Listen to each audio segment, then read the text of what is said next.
benar. Jadi maksud saya kepada siapapun yang mengenal kami boleh gitu, WA kami boleh, tapi kalau bisa tuh jangan WA langsung lah gitu. Menghindari fitnah-fitnah ini ya. Lebih baik tetap pakai jalur yang baik. Kalau Anda semua sahabat saya, sayang sama saya, please harus mengadu, harus komplain, harus bertanya ke saluran yang kita sediakan. Kita kumpul lagi di tempat ini untuk kemudian bagaimana Badan Gizi Nasional itu saya ingin dan kami ingin layanan. Kami ini kan sekali lagi kami ini kan memberikan jasa ya, layanan jasa penyediaan makan bergizi. Kalau layanan jasa itu maka aftercare-nya atau care terhadap customer-nya katakanlah gitu harus bagus ya. Kepada penerimaan manfaat, kepada stakeholder yang terlibat, apakah itu guru, murid, kemudian juga orang tua siswa, ibu-ibu hamil dan menyusui yang membutuhkan itu harus kemudian mendapatkan informasi yang sesuai. Bapak dan Ibu semua yang saya hormati, jadi hari ini saya meluncurkan atau saya sebagai Kepala Badan Gizi Nasional didampingi dua wakil saya, meresmikan peresmian Pusat Layanan Terpadu dan juga Media Center Badan Gizi Nasional. Ya tepuk tangan dulu boleh lah ya.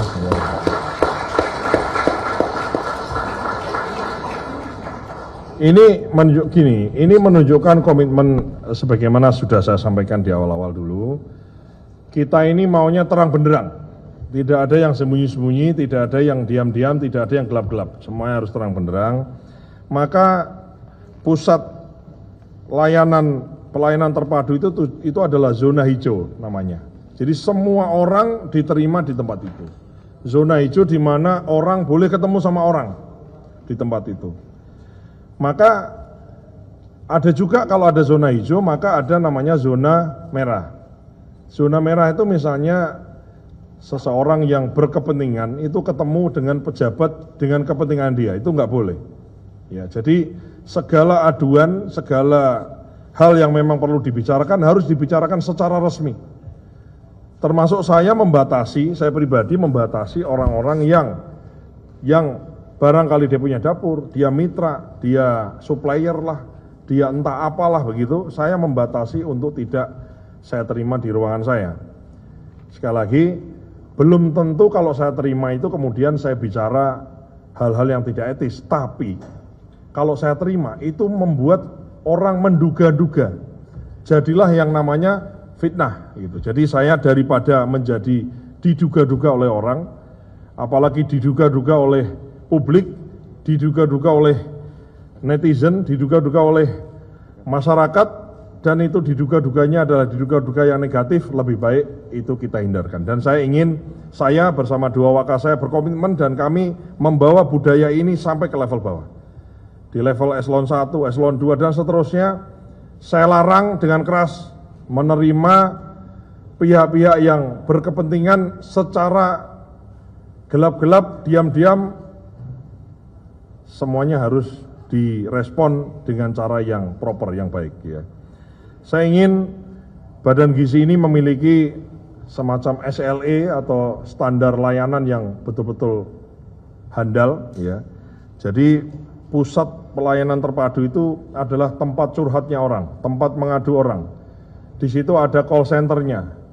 Di call center ada nanti diupdate kemudian keluhannya sampai di mana. Jadi mohon maaf, barangkali kalau sekarang ini misalnya kok kemarin-kemarin orang ada yang ngadu lama gitu ya. Nah, kami lagi benahi semua. Kasih kami beberapa hari.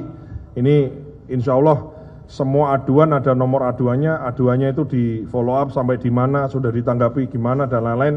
Insya Allah kita siapkan itu semua. Sehingga betul-betul orang itu tidak ada yang tidak merasa puas. Ya, jadi semua orang itu kemudian boleh bercerita, berkeluh kesah atau barangkali bertanya, harus ketemu apa yang dia inginkan. Termasuk pusat pelayanan terpadu ini, baik sistem ada WhatsApp, ada website, ada call center dan lain-lain, itu kemudian yang tidak terselesaikan itu kemudian maju ke meja pimpinan. Jadi kami bisa mengetahui hal-hal mana saja yang tidak bisa diselesaikan di level-level tertentu. Jadi saya monitor tiap hari, kemudian keluhan-keluhan itu. ada memang ya, misalnya ada orang mengenal saya kemudian bertanya, Pak, kok ini top up-nya belum, kami belum bisa masak misalnya. Tetap itu juga bagian dari kita follow up, ada masalahnya dan seterusnya. Tapi tidak kemudian saya berikan salurannya dengan saluran yang benar. Jadi maksud saya kepada siapapun yang mengenal kami boleh gitu, WA kami boleh, tapi kalau bisa tuh jangan WA langsung lah gitu. Menghindari fitnah-fitnah ini ya. Lebih baik tetap pakai jalur yang baik. Kalau Anda semua sahabat saya, sayang sama saya, please harus mengadu, harus komplain, harus bertanya ke saluran yang kita sediakan. Kami siap untuk memperbaiki komunikasi, pelayanan, kemudian update dari mulai follow up-nya itu kira-kira sejauh mana kita lagi perbaiki ke sana. Jadi saya mohon dukungan semuanya. Insya Allah ini sesuatu hal yang tidak sulit, bukan rocket science, ini hal-hal yang lumrah gitu ya. Bapak dan Ibu semua yang saya hormati, di momen kesempatan ini juga media center penting ya. Saya kira rekan-rekan media bisa ngecas handphone ya kan, ngecas handphone aja ya, kalau ada kopi-kopi lah adalah gitu ya, bisa santai. Indomie, nggak boleh sebut merek, mie instan ya, nggak boleh sebut merek. Mie instan, tadi ada yang usul, salah satu wartawan, Mas Dar kalau bisa ada mie instan gitu. Mohon maaf ini kan namanya badan gizi ya, jadi ya please lah ya, harus yang bergizi ya.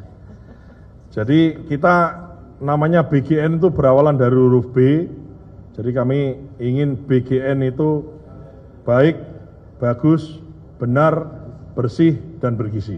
Nah itu ya.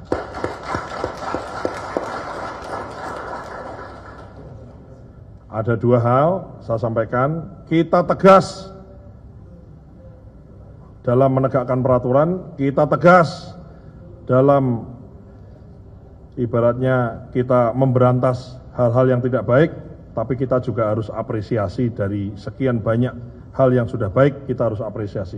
Mitra yang baik kita apresiasi. SPPG yang baik kita apresiasi. Ya, kemudian dapur-dapur yang baik kita apresiasi. Sekolah-sekolah yang kemudian menerima MBG itu dalam keadaan yang baik. Anak-anak sekolahnya baik kita apresiasi. Jadi yang berjalan baik dan mayoritas berjalan baik ini kita apresiasi. Tapi jangan sampai yang sedikit yang melanggar itu kemudian mencoreng banyak yang baik ini. Nila setitik merusak susu sebelanga ya, merusak susu sebelanga. Jadi jangan sampai nila setitik merusak susu sebelanga. Bapak dan Ibu semua yang saya hormati, kami terus berkolaborasi dan berkoordinasi dengan pihak lain. Di momen kesempatan yang baik ini izinkan saya juga mengupdate beberapa hal. Kami tadi sudah melakukan rapat koordinasi tingkat Menko dipimpin oleh Pak Menko Pangan. Ini saya kasih beberapa gambaran ya. Slide sebanyak 40% penduduk Indonesia ya. Di kuintil 1 dan 2 bisa ditampilkan ya. Sebanyak 40% Anda bisa lihat ya, di kuintil 1 sama kuintil 2 itu ada yang di bawah garis. Baik itu yang kiri maupun yang kanan. Yang kiri itu adalah kalori, yang kanan adalah protein. Jadi sebanyak kurang lebih 40% penduduk Indonesia yang berada di kuintil 1 dan kuintil 2 itu mengalami kekurangan kalori dan protein.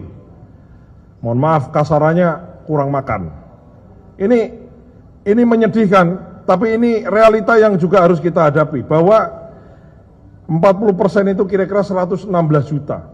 116 juta orang kita itu kemudian kurang makan, atau kasarannya lapar. Jadi yang dimakan lebih sedikit daripada aktivitas dia. Ini satu realita ya, sehingga ini saya dapat datanya dari Kementerian Kesehatan. Selanjutnya ada juga pertanyaan mengenai, Pak, ini kan banyak sekali masuk melalui sosial media, ada yang WhatsApp ke kami, ada yang telepon, ada yang ngasih masukan macam-macam melalui saluran Sagi itu juga ada orang menanyakan mengenai 3T. Orang concern sama 3T. Ini kami paparkan berdasarkan SSGI tahun 2024 ya.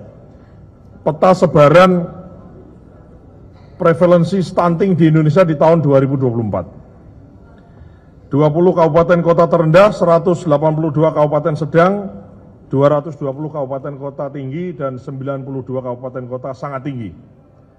Maka ini hanya peta, tentu saja kalau diklik, kita bisa tahu data detailnya, di provinsi mana, kabupaten mana, kecamatan mana, desa mana kita tahu. Maka kita ingin selain kita berbenah apa yang sudah berjalan ini, kemudian kita pastikan berjalan dengan baik, yang bagus kita apresiasi, namun kita sedang mempersiapkan diri untuk bagaimana kita bisa mengintervensi langsung, memberikan gizi yang pas, yang sesuai, yang dibutuhkan, khususnya di daerah-daerah yang memang angka stuntingnya tinggi dan sangat tinggi. Jadi nanti ada beberapa dapur, ada beberapa SPPG, ini kita lihat yang tinggi dan sangat tinggi stuntingnya ini, kemudian di mana kita lihat sudah ada nggak dapur di situ. Kalau ada segera kita aktifasi, kalau belum dan lain-lain kita fokus ke situ dulu. Sambil kita menata yang memang sudah bagus kita teruskan bagus, yang kemudian yang lain-lain kita perbaiki. Ini contoh saja di slide berikutnya ya. Ini adalah data balita. Jadi kita ini punya data balita. Data balita dapat MBG enggak? Bisa tahu, karena kita akan based on, atau kita sudah based on NIK. Jadi anak-anak itu walaupun NIK kan nomor induk kependudukan, enggak harus dewasa, anak baru lahir sudah ada NIK-nya. Jadi balita, anak sekolah itu nanti ada NIK-nya. Ini contohnya. Kemudian dapat MBG enggak? Stunting enggak dia?